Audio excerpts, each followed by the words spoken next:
His mistress called me daily, describing intimate details of their relationship. She'd laugh about how pathetic I was, how easily I was being replaced. For months, I listened to her cruelty in silence. Then I invited her to coffee at the place where she thought she was meeting him. What she found instead changed everything. The phone rang at exactly 7:43 p.m. on a Tuesday evening, the same time it had rung every Tuesday for the past 3 months. I was stirring pasta sauce when I heard that familiar, sickeningly sweet voice on the other end. "Chloe? It's Mila. I hope I'm not interrupting anything important." The way she said my name, like it tasted bitter on her tongue, made my stomach clench. But I steadied my breathing, set down the wooden spoon, and prepared myself for another session of calculated torture. "Hello, Mila." My voice came out exactly as I'd practiced. Weary, defeated, with just enough tremor to suggest I was barely holding myself together. "I just had to call and tell you about the most amazing weekend Nolan and I had." She paused, savoring the moment like expensive wine. "We went to that little bed and breakfast in Monterey, you know, the one with the ocean view? He said you two used to go there for anniversaries." Before we continue, if you believe women deserve to reclaim their power and never accept being silenced, please consider subscribing. It's free and helps us reach more women who need this. Now let's see how I fought back. My fingers tightened around the phone. Seaside Haven. We'd spent our first anniversary there, our third, our fifth. I remembered the way Nolan used to trace patterns on my back while we listened to the waves crash against the rocks below our window.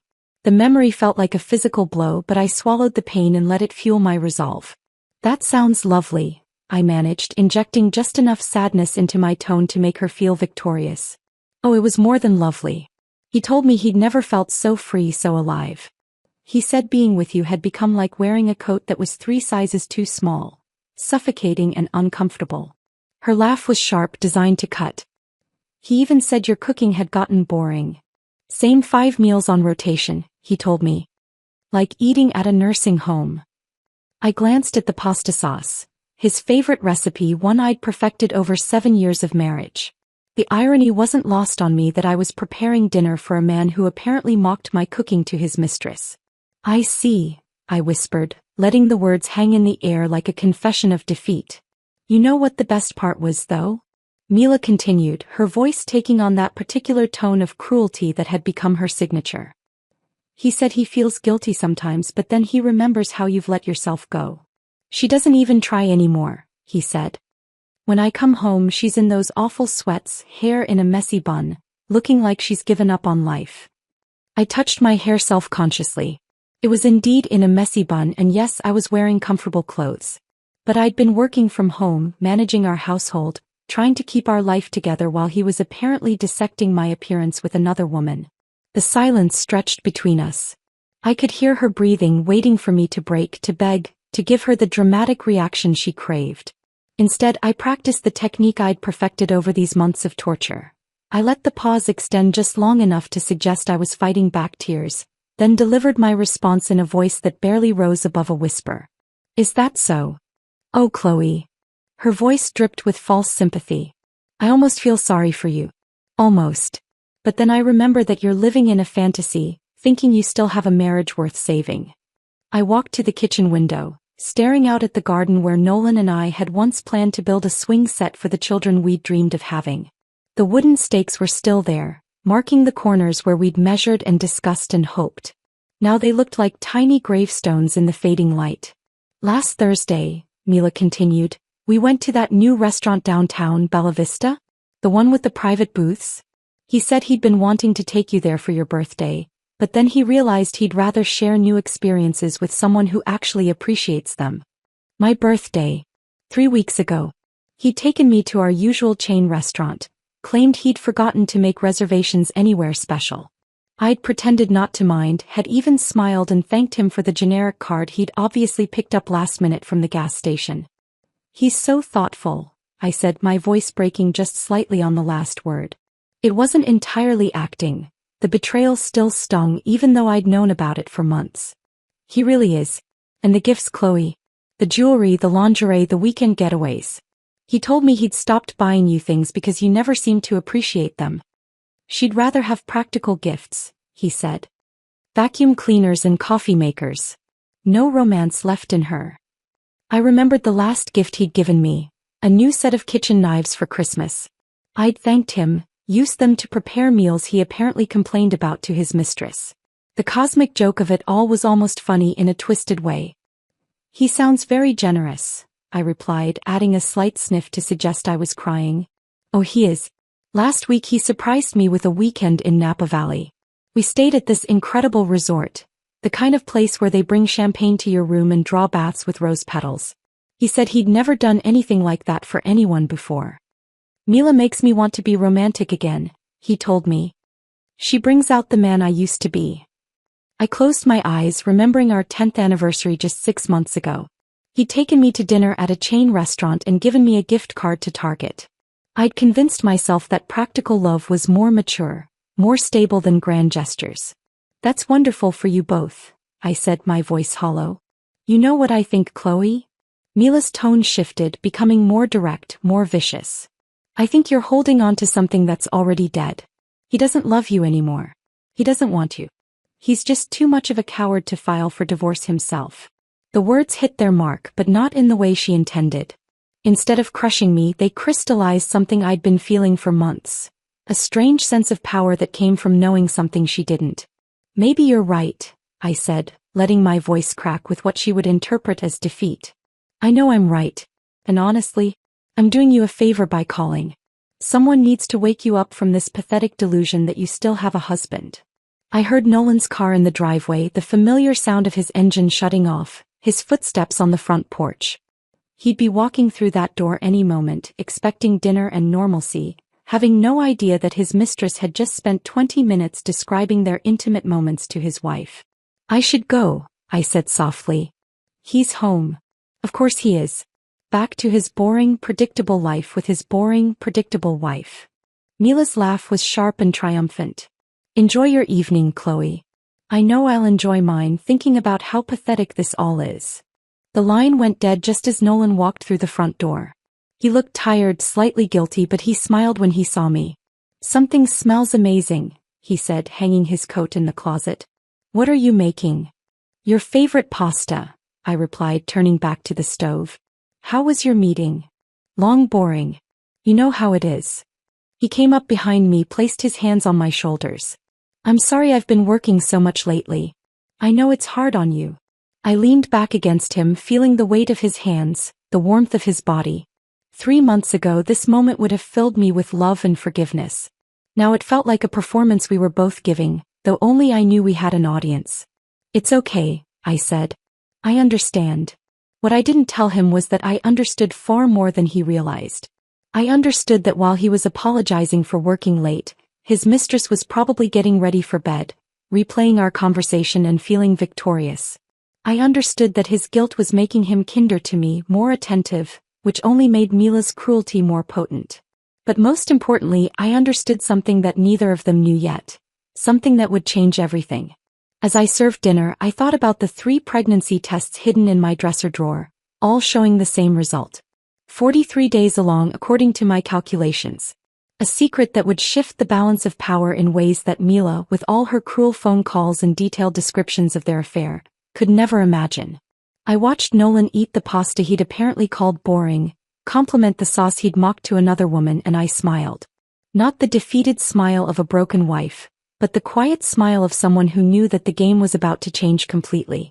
The phone would ring again on Thursday morning, right after he left for his business meeting. Mila would call with more stories, more cruelty, more attempts to break me down. And I would listen, respond with my practiced weakness, and let her believe she was winning. Because sometimes, the most powerful thing you can do is let your enemy think they've already won, while you prepare to show them exactly how wrong they are. That night, as Nolan slept peacefully beside me, I stared at the ceiling and let my mind drift back to the darkest chapter of our marriage, one he believed was buried and forgotten. It had been 8 months ago when I'd first seen those 2 pink lines on a pregnancy test. The joy that flooded through me was so pure, so overwhelming that I'd actually laughed out loud in our bathroom. We'd been trying for over a year and finally it was happening. I'd planned the perfect way to tell him. A small gift box with tiny baby shoes inside, placed on his pillow while he was in the shower. I could still remember the look on his face when he opened it. Not joy, not excitement, but something that looked almost like panic. Are you sure? He'd asked, his voice strangely flat. 3 tests, I'd said, beaming.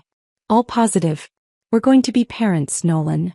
He'd hugged me then, said all the right words, but something in his embrace felt wrong.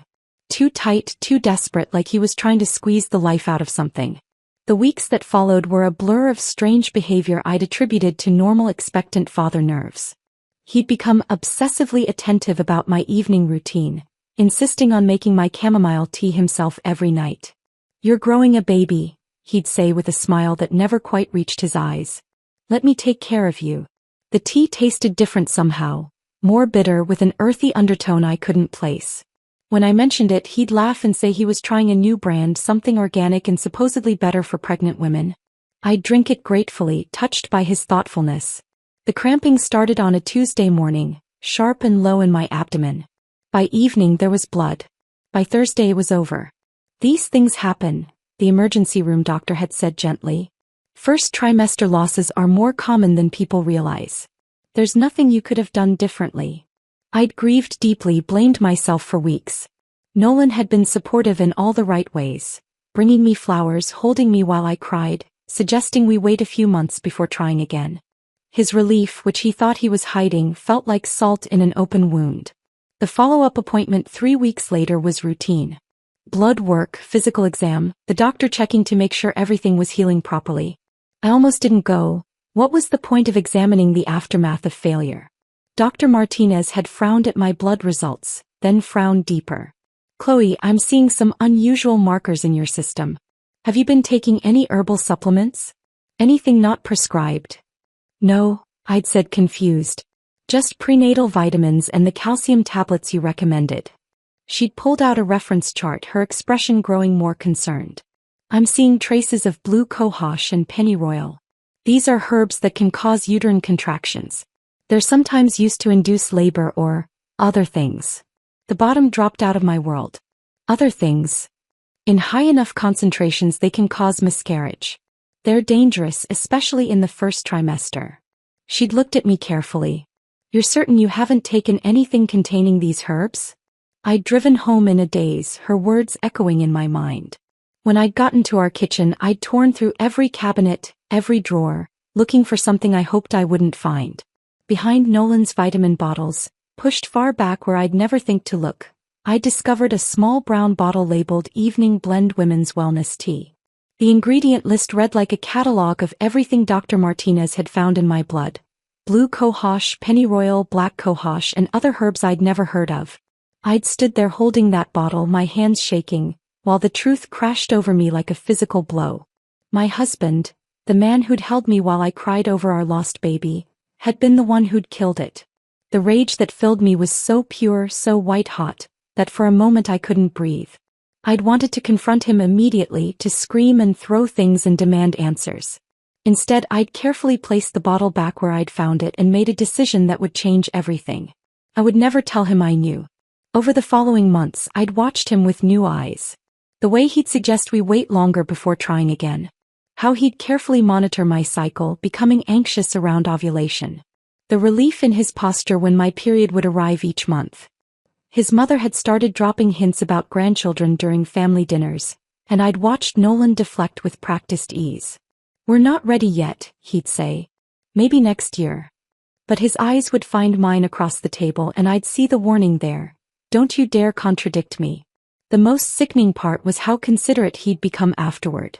Flowers for no reason, surprise dinners out, weekend getaways to bed and breakfasts. I'd thought he was trying to help me heal from our loss. Now I realized he was celebrating. During one of those weekends, to a place called Seaside Haven, ironically the same place Mila had mentioned on the phone, he'd been particularly affectionate. We'd walked along the beach at sunset and he'd pulled me close. I love our life just the way it is, he'd said, kissing my temple. Sometimes I think we're perfect as we are, you know? Just us. I'd smiled and agreed even as my stomach churned. Just us. No complications, no children to complicate his perfectly controlled world. But Nolan had underestimated his own father, a man who'd seen through his son's selfishness long before I had. The conversation had happened during our last Christmas together, just 3 months before the miscarriage. Nolan's father, William, had pulled me aside while Nolan was outside helping his mother with something. "Chloe," he'd said, his weathered hands gentle on my shoulders. "I want you to know something important.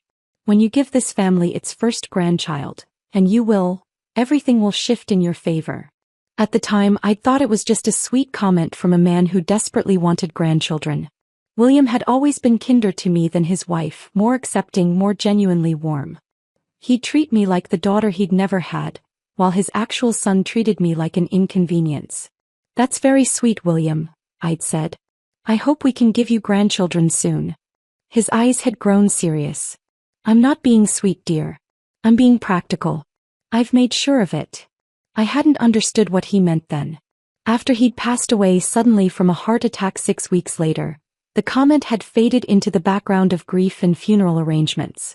It wasn't until 6 months after his death, when the lawyer had finally sorted through the estate documents, that the full picture emerged. The will had been revised just 2 months before his death, and buried in the legal language was a clause that made my blood run cold. Upon the birth of William Foster's first biological grandchild, the document read, "The following assets shall be transferred into an irrevocable trust for said child. The rental property at 847 Maple Street, portfolio account number 4471 with Meridian Investments, and a 40% ownership stake in Foster & Sons Hardware." The trust would be managed by the child's primary legal guardian, a role that, by law and by William's specific designation, would fall to me as the mother, not to Nolan as the father. I'd read that clause over and over, my hands trembling. The rental property alone was worth over $300,000. The investment portfolio had grown to nearly $180,000. And Foster & Sons Hardware, while small, was profitable and provided steady income. Suddenly, Nolan's desperate opposition to having children made perfect sense. It wasn't about not wanting to be a father. It was about not wanting to lose control of money he considered his inheritance. The bitter irony was devastating. His father had seen his son's true nature and had crafted the perfect insurance policy. William had known that any grandchild of his would need protection from Nolan's selfishness, so he'd created a financial safety net that would activate the moment that child was born. Nolan knew about this clause. He'd been present when the will was read, had seen the lawyer explain the terms. His face had remained carefully neutral, but I'd noticed how his jaw had tightened, how his hands had clenched in his lap. No wonder he'd been so desperate to prevent my pregnancy. No wonder he'd resorted to herbs and manipulation instead of just having an honest conversation about not wanting children. A conversation would have required him to admit he was prioritizing money over my dreams of motherhood.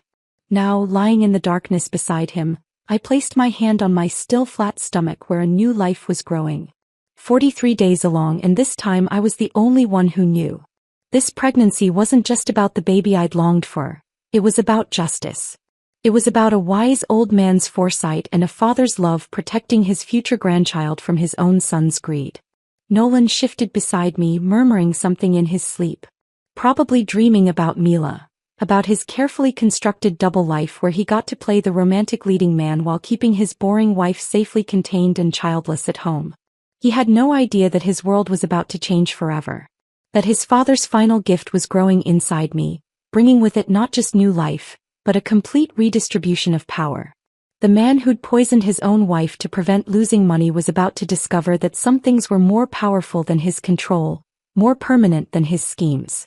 And I was going to enjoy every moment of his realization. 3 weeks passed before I made my move. 3 weeks of Mila's regular calls, each one more vicious than the last, each one adding another layer to my growing plan.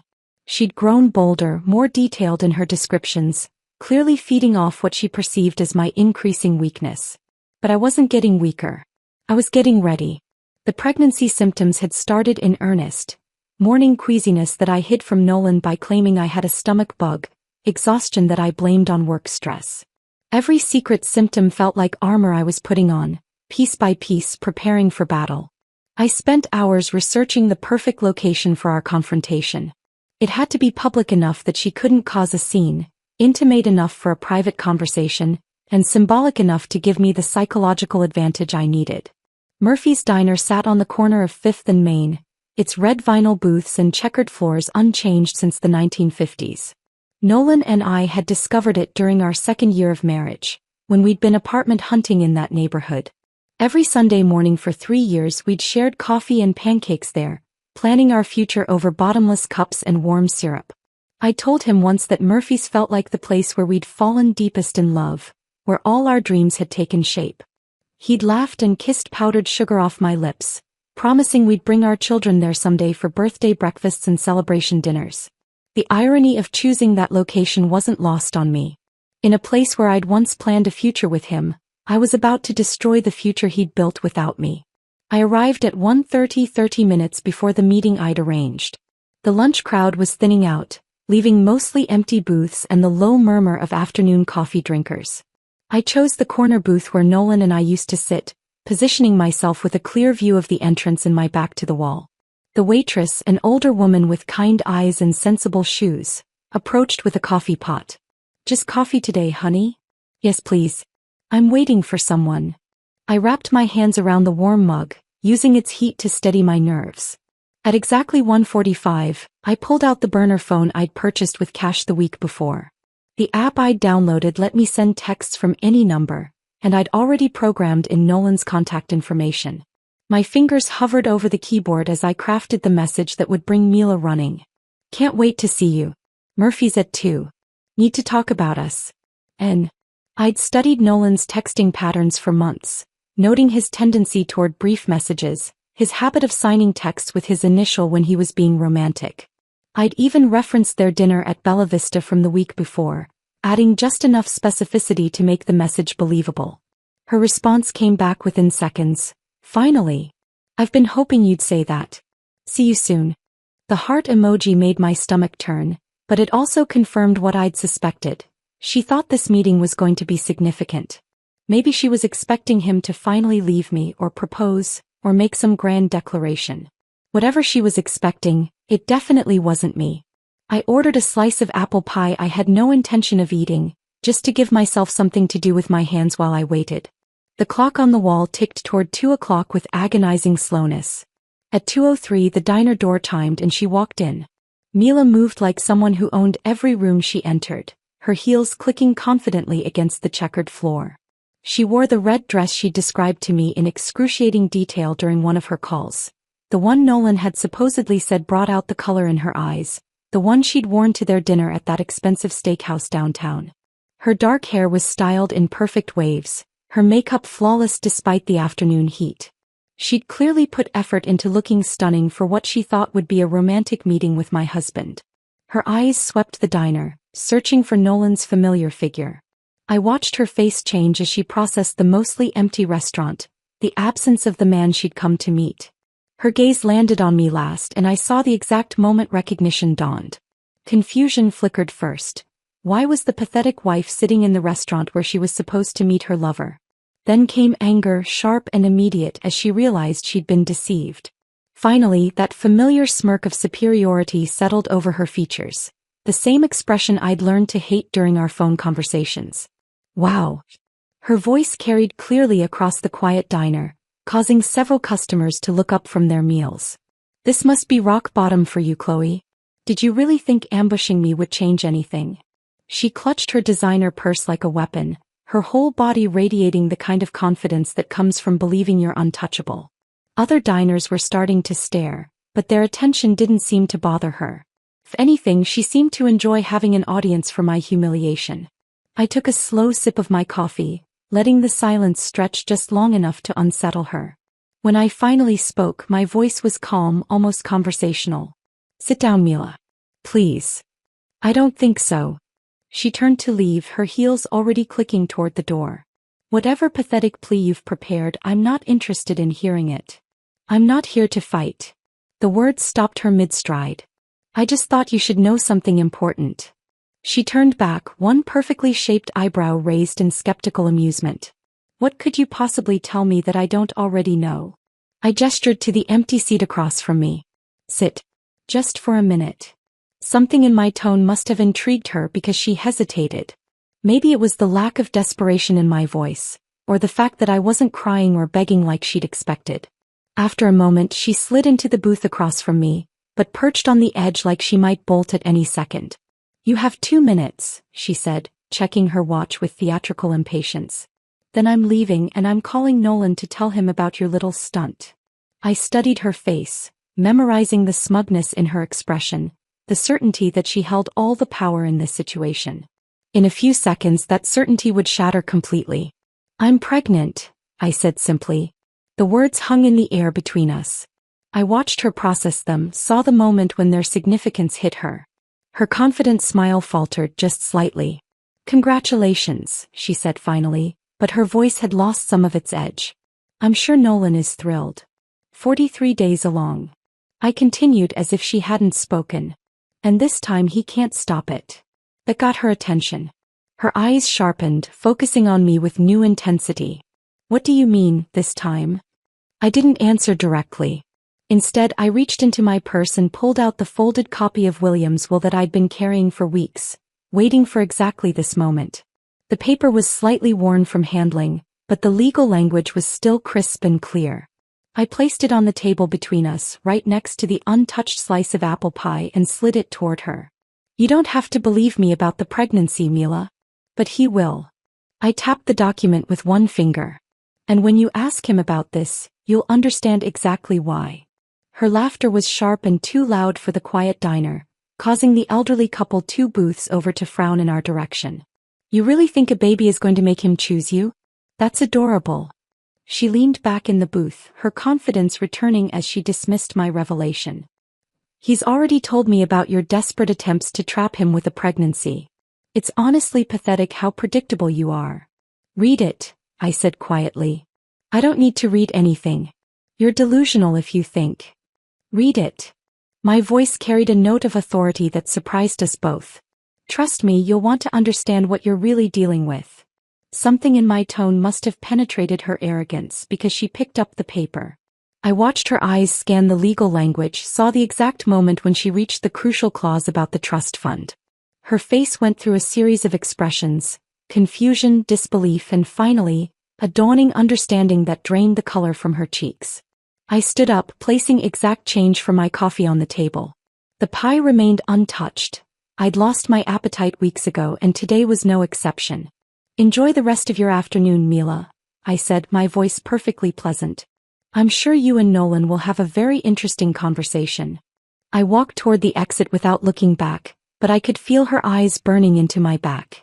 The door chimed as I stepped out into the afternoon sunshine, and I couldn't resist glancing through the large front window. Mila was hunched over the document, her perfect posture completely forgotten. She was reading it again, her phone pressed to her ear, probably calling Nolan, demanding explanations for things she'd never thought to question before. Her confident smile was gone, replaced by the kind of frown that comes with realizing you've been playing a game where someone else knew all the rules. I drove home slowly, savoring the image of her bent over that piece of paper, finally understanding that the pathetic wife she'd been tormenting for months had just shown her exactly who held the real power. I didn't have to wait long to see the ripple effects of my revelation. That evening, as I sat in my garden watering the tomato plants I'd been nurturing all summer, my phone buzzed with a text from an unknown number. This is Mila. We need to talk. Call me. I deleted the message without responding. She'd had her chance to talk at Murphy's diner. Now she could experience the same helplessness I'd felt during those months of cruel phone calls, reaching out to someone who had no interest in answering. 20 minutes later, another text. I know you're getting these. Answer your phone. Then another. We both know you're not as innocent as you pretend to be. I turned my phone face down and continued watering my plants. The irony wasn't lost on me that I was nurturing life while her world was probably falling apart somewhere across town. My neighbor, Mrs. Chin, looked over the fence with concern. Everything all right, dear? You seem distracted. Just enjoying the quiet, I said, which was true. For the first time in months, my phone wasn't ringing with scheduled cruelty. The real fireworks began the next day. I was having lunch with my sister Rachel when Nolan called, his voice tight with barely controlled panic. Chloe, we need to talk. Can you come home? Now. I'm having lunch with Rachel. What's wrong? Just, please, come home. The desperation in his voice was something I'd never heard before, not even during our worst fights. Rachel raised an eyebrow as I gathered my purse. Trouble in paradise? Something like that. I kissed her cheek goodbye. I'll call you later. The drive home felt like traveling toward a storm I'd been watching build on the horizon for months. I found Nolan pacing in our living room like a caged animal, his hair disheveled, his shirt wrinkled like he'd been tugging at it. She knows, he said without preamble. Mila knows about the pregnancy. I see. I settled into my favorite armchair, the one by the window where I'd spent so many evenings reading while he claimed to be working late. How did she find out? Did you tell her? His eyes were wild, searching my face for answers. We had coffee yesterday. I kept my voice conversational, almost casual. He stopped pacing. You what? She thought she was meeting you. Murphy's Diner, 2 o'clock. She seemed quite disappointed when I showed up instead. The color drained from his face. Chloe, what did you do?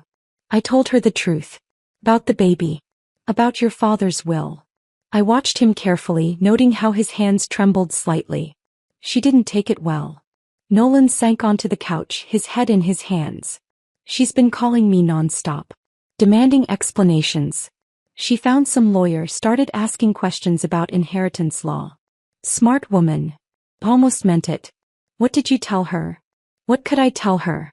She already knew everything. He looked up at me, and for the first time in our marriage I saw genuine fear in his eyes. She asked me if the pregnancy was real. I couldn't lie to her, not when she was staring at a legal document. The admission hung between us. He'd confirmed my pregnancy to his mistress before even acknowledging it with me. And then, I prompted. She started connecting dots I never wanted her to see. His voice cracked slightly.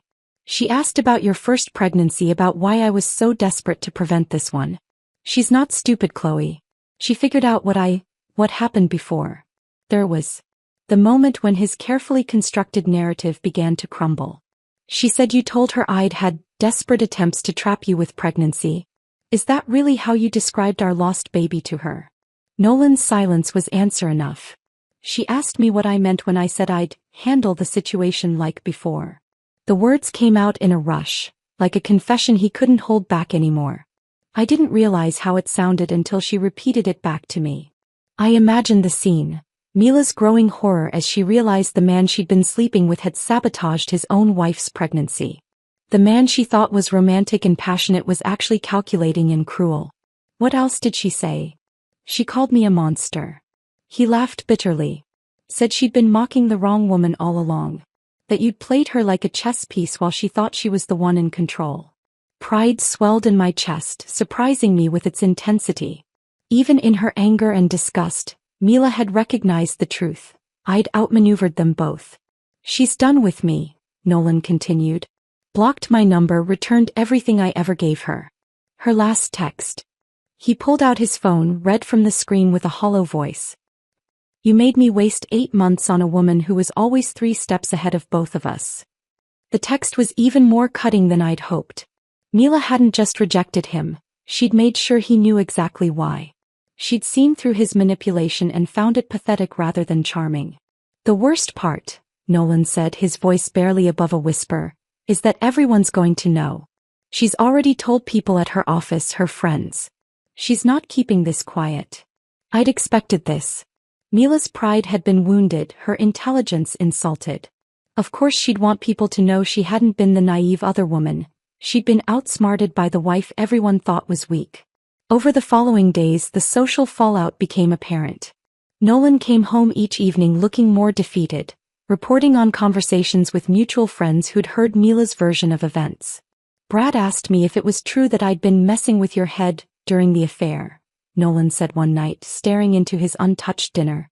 Sarah's wife heard I'd been manipulative and controlling. The narrative was shifting. Instead of being seen as a man torn between 2 women, Nolan was being viewed as someone who'd been dishonest with both.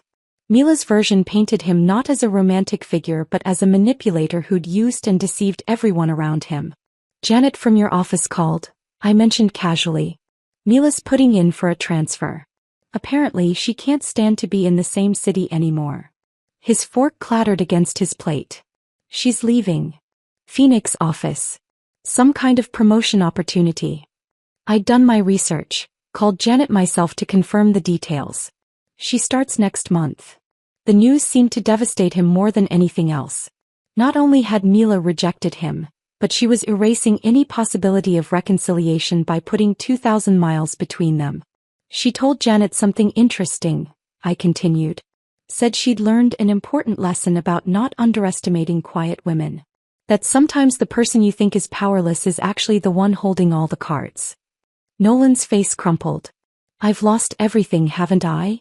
Not everything, I said quietly. You still have choices to make. But we both knew the truth. His carefully constructed double life had collapsed in a matter of days. The woman he'd thought was desperate and pathetic had orchestrated his downfall with surgical precision.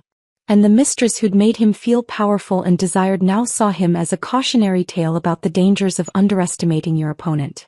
Mila's departure was swift and final. No dramatic confrontations, no attempts to win him back. She simply vanished from our lives as efficiently as she'd entered them, leaving behind only the wreckage of Nolan's ego and the grudging respect I felt for a woman who'd been smart enough to recognize when she'd been outplayed. The phone calls stopped completely. The evening torture sessions that had defined my life for months were over, replaced by a silence that felt like victory. I'd won, but more importantly, I taught them both a lesson they'd never forget. Sometimes the most dangerous opponent is the one who lets you think you're winning right up until the moment you realize you've already lost. The weeks following Mila's departure settled into a strange rhythm. Nolan moved through our house like a ghost, appearing at mealtimes with hollow eyes and mechanical politeness.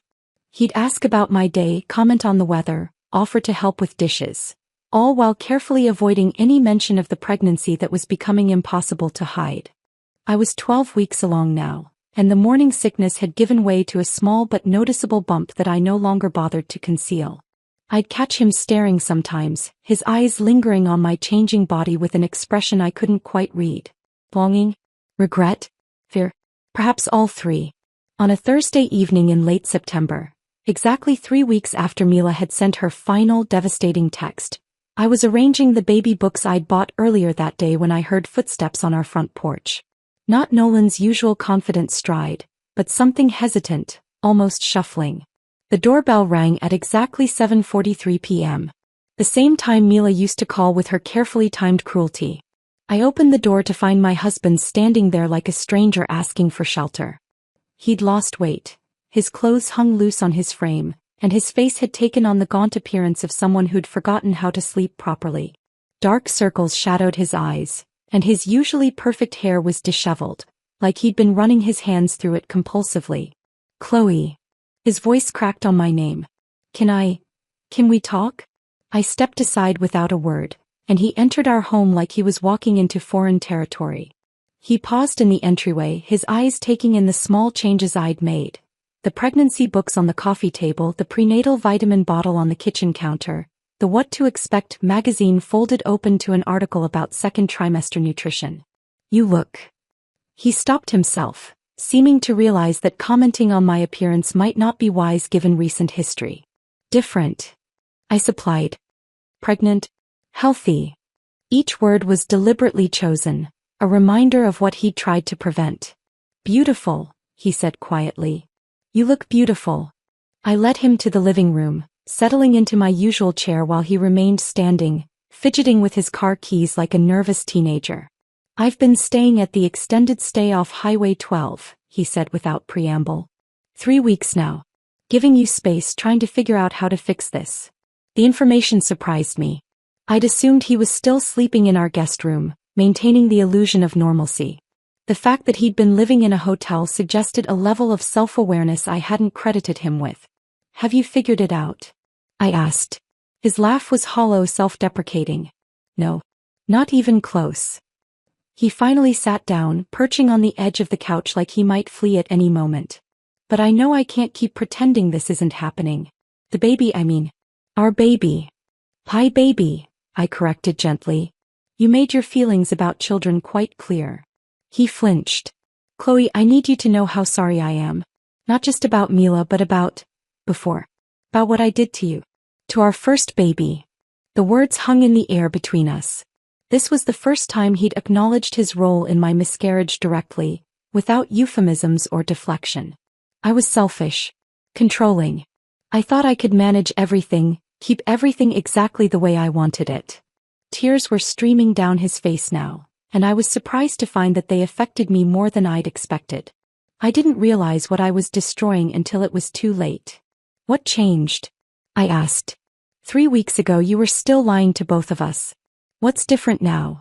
He wiped his eyes with the back of his hand, a gesture so vulnerable it was almost painful to watch. Losing Mila wasn't what broke me. It was realizing she was right, that you'd been 3 steps ahead of me the entire time. That while I thought I was so clever keeping secrets and managing situations, you knew everything. Not everything, I said honestly. I didn't know about the herbs until much later. His face crumpled. How did you find out? I told him about Dr. Martinez, about finding the bottle in our kitchen, about the months of silence that followed. I watched him absorb each detail, saw the moment when he truly understood the depth of what he'd done. You've known for months, he whispered. All this time you knew what I did and you never said anything. What would you have wanted me to say? I don't know. Scream at me. Hit me. Something other than this. He gestured vaguely at my calm demeanor. How can you just sit there and talk about it like we're discussing the weather? Because screaming wouldn't bring our baby back, I said simply. And it wouldn't protect this one. He was quiet for a long moment, processing the implications of my words. Is that what all this was about? The coffee with Mila, showing her the will, was it all about protecting this pregnancy? Partly. I placed my hand on my small bump, a gesture that drew his eyes immediately. But it was also about taking back control of my own life. I want to be part of it, he said suddenly. This pregnancy, the baby's life. I know I don't deserve it, but I'm asking anyway. The request didn't surprise me. I'd been expecting it since the moment Mila left. But the timing felt significant. He was asking on a Thursday evening at the exact time his mistress used to call to torment me. Whether intentional or not, it felt like he was trying to reclaim that hour, to fill it with something better than the cruelty it had once held. I have a doctor's appointment next Tuesday, I said carefully. 16-week checkup. We might be able to learn the gender. Hope flickered in his eyes. Would you let me come with you? I studied his face, noting the way he held his breath while waiting for my answer. Why should I? Because I want to be better. I want to be the father this baby deserves, the husband you deserved all along. The words came out in a rush, like he'd been rehearsing them. I know I can't undo what I did, but maybe I can do better going forward. What does better look like to you? I asked. He seemed unprepared for the question. Honesty. No more secrets. No more trying to control everything. And if the baby changes our financial situation? If the trust activates and I become the manager of assets you consider yours? His jaw tightened. A flash of the old Nolan, the one who viewed everything in terms of control and ownership. But then he forced his expression to relax. Then we figure it out together. As partners. Partners, I repeated. Is that what we were when you were slipping herbs into my tea? No. The word came out flat, defeated. We weren't partners. I was a manipulator and you were someone I was trying to control instead of love. The admission was more honest than anything he'd said in years of marriage. It also highlighted exactly why I couldn't simply forgive and forget. I'll think about the appointment, I said finally. Relief washed over his features. Thank you. That's more than I deserve. Yes, I agreed. It is. Over the following days, Nolan began what could only be described as a campaign to prove his worthiness. He brought groceries without being asked, left prenatal vitamins on my nightstand, researched the best pediatricians in our area. When I mentioned that I'd signed up for a birthing class, he asked, tentatively, if I'd consider letting him attend. But for every gesture of consideration, I felt the weight of everything that had come before. The herbs hidden behind his vitamins. The months of phone calls while he said nothing. The way he'd described me to his mistress as boring, demanding, desperate. Some wounds were too deep for grand gestures to heal. Some trust, once broken, couldn't be rebuilt with good intentions and prenatal vitamins. Still, I found myself softening in small ways. When he asked about the birthing class, I told him I'd consider it. When he offered to help set up the nursery, I didn't immediately refuse. Not because I was ready to forgive him, but because I was beginning to understand the difference between forgiveness and reconciliation. I could forgive him for my own peace of mind. But trusting him with my heart again? That was a different conversation entirely. That conversation about forgiveness versus trust became the foundation for everything that followed. Over the next few months, as my pregnancy progressed and our daughter grew stronger inside me, I made decisions that prioritized my peace over Nolan's comfort, my future over his regrets. The birth itself was transformational in ways I hadn't expected. As I held our daughter for the first time, Emma Rose, named after my grandmother, I felt something click into place. This tiny person with her perfectly formed fingers and serious dark eyes represented everything I'd fought for. Not just the pregnancy itself but my right to make choices about my own life. Nolan was there, had been throughout the labor, holding my hand when I let him, stepping back when I needed space. When Emma was placed in my arms, I saw him cry, real tears, not the calculated emotion of his campaign to win me back, but genuine overwhelm at meeting his daughter. "She's perfect," he whispered, his finger tracing her tiny hand. "Yes," I agreed. "She is." But even in that moment of shared wonder, I knew our family would look different than the one I'd once imagined. The trust activated automatically upon Emma's birth, just as William had designed it. Within weeks, I was managing a rental property that generated enough monthly income to cover Emma's future education expenses. The stock portfolio provided additional security, and my 40% stake in Foster & Sons Hardware meant I now had a voice in business decisions that affected our financial future. Nolan watched this transfer of power with a complex mix of emotions: pride in his daughter, grief for what he'd lost, and a grudging respect for his father's foresight. He never once challenged the arrangements, perhaps understanding that any attempt to contest his father's will would only highlight his own manipulation and greed. 6 months after Emma's birth, I made a decision that surprised everyone, including myself. I enrolled in business management courses at the community college, taking advantage of their evening program while Nolan watched Emma during his scheduled visits. "You're going back to school?" my sister Rachel asked during one of our weekly coffee dates. "At 35 with a new baby? Why not?" I bounced Emma gently in my arms, marveling at how natural motherhood felt despite everything that had led to it. The trust provides financial stability, and I finally have the freedom to pursue something for myself. The freedom was intoxicating. For the first time in my adult life, I was making choices based purely on what I wanted, not what someone else expected or demanded. I studied marketing and accounting, learned about property management and investment strategies. Knowledge became another form of independence. Nolan and I settled into a co-parenting arrangement that worked because I controlled every aspect of it. He saw Emma twice a week, Tuesday evenings and Saturday afternoons, plus every other weekend. The schedule was my design, implemented on my timeline with boundaries I enforced consistently. "I'd like to take her to the park this Saturday," he might suggest during one of our brief handoff conversations. "Which park?" I'd ask. "The one on Elm Street with the good playground. Be back by 4. She has a routine." He never argued, never pushed for more time or different arrangements. Perhaps he understood that cooperation was the only path to any relationship with his daughter. Perhaps he'd finally learned that my boundaries weren't suggestions.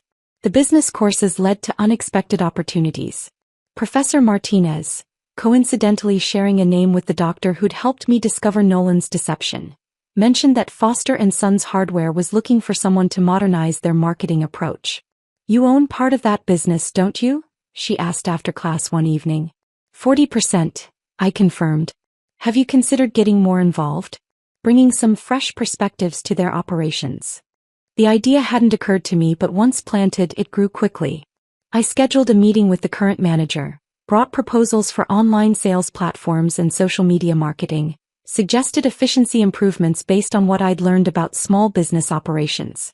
Within 6 months, I was working part-time as Foster & Sons marketing and operations consultant. The additional income wasn't necessary.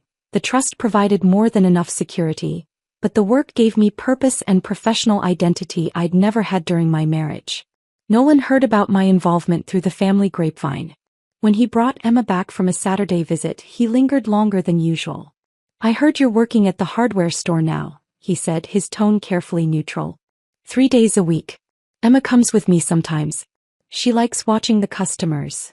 That's great, Chloe. Really. Dad would have loved seeing you take an active role in the business."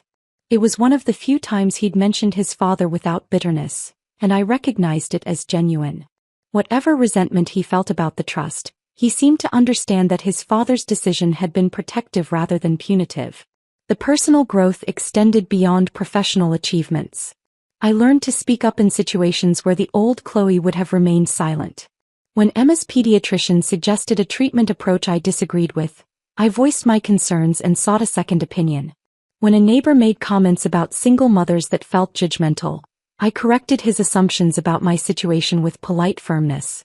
"You've changed," Rachel observed during one of our coffee dates, watching me confidently handle a difficult server who'd gotten our order wrong. "Have I?" I shifted Emma to my other arm, noting how natural the movement had become. The old Chloe would have just accepted the wrong order and pretended it was fine. He was right. The woman who'd silently endured months of cruel phone calls was gone, replaced by someone who understood that peace didn't require accepting mistreatment. Even my relationship with Emma carried lessons about power and choice. When she cried inconsolably during her colicky phase, I learned that sometimes the most loving thing you can do is set firm boundaries. Putting her in her crib for 5 minutes while I collected myself, rather than letting frustration build to dangerous levels. "You're a natural at this," Nolan said one evening when he picked her up and she immediately calmed in his arms. "I'm learning," I corrected. "There's a difference." The distinction mattered. Natural implied some innate ability, but learning suggested conscious choice and effort. Everything about my new life had been learned, chosen, deliberately constructed rather than simply accepted. 18 months after Emma's birth, I had occasion to drive past Murphy's diner. The same red vinyl booths were visible through the windows, the same checkered floor that had witnessed my confrontation with Mila. But instead of painful memories, I felt only quiet satisfaction. That afternoon had been the beginning of everything, not just Mila's downfall or Nolan's consequences, but my own transformation. The moment I'd slid that will across the table, I'd stopped being a victim and started being the author of my own story. Through mutual acquaintances, I'd learned that Mila had indeed married, to a divorced architect in Phoenix who apparently appreciated her intelligence and ambition. Good for her. Everyone deserved a chance at happiness, even someone who'd once taken pleasure in causing pain. I rarely thought about her anymore except when something reminded me of that time, like driving past Murphy's or hearing a phone ring at 7:43 p.m. Those moments served as reminders of how far I'd traveled, not as sources of ongoing anger. Emma babbled from her car seat as we passed the diner, pointing at something outside her window with the serious concentration of a 15-month-old making important observations about the world. "That's right, sweetheart," I said, glancing at her in the rearview mirror. "There's a lot to see out there." And there was. A life I'd built through patience and strategic thinking rather than drama and revenge. A future that belonged entirely to us, free from the toxic patterns that had once defined my daily existence. The woman who'd once listened silently to cruelty was gone. In her place was someone who spoke up, who made choices, who protected what mattered most. Someone who understood that true power wasn't about controlling others. It was about never again allowing others to control you. If this story of strategic revenge had you holding your breath, hit that like button right now. My favorite part was when Chloe slid that will across the table, watching Mila's confidence crumble completely. What was your favorite moment? Drop it in the comments below. Don't miss more empowering stories like this. Subscribe and hit that notification bell so you never miss an upload.